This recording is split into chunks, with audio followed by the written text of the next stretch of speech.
Okay, guys and girls, I want to discuss with you about practice. Obviously, practice is very important in order for you to build your understanding of your technique, your ball flight, your putting, your chipping, your pitching, what the lie dictates when you're around the green, what kind of shot you can hit from certain lies.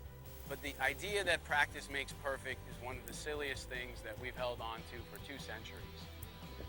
Life's not about working hard, life's about working smart. And unfortunately, when we go to the range often, we think, well, the more hours we spend there, the better we'll get. Normally that leads to habits that take a longer time to change after, and it also leads to overuse and injury. So the question I always ask my players when they come to the driving range, are you here to feel better or are you here to get better?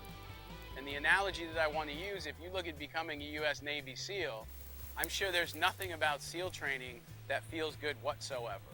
I'm sure becoming a Navy SEAL feels incredible, but really what they're trying to do is because they know that these guys are going to be in the darkest, hardest situations in war, they train them the same way. And I've always studied and looked at what they do because since 2012, there's been more Navy SEALs who've died in training than have died at war. And what do?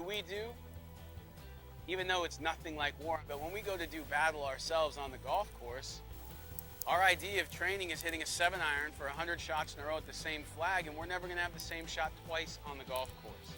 So what you need to do is understand that when you're practicing, you're not there to feel better, you're there to get better. And the other thing I would challenge you with is to look at the fact that it's very rare that athletes in any other sport practice when they're done that round. It's something that I want you to challenge. You've been at the golf course for 8 hours, you've been on the golf course the whole day, it's been hot, you're probably slightly dehydrated, you've been concentrating all day.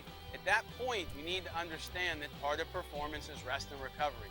So going back to the range in the hopes that you'll find some secret solution to never hitting a bad shot ever again isn't what's going to happen. So remember, when you go to the driving range, you're there to get better, you're not there to feel better.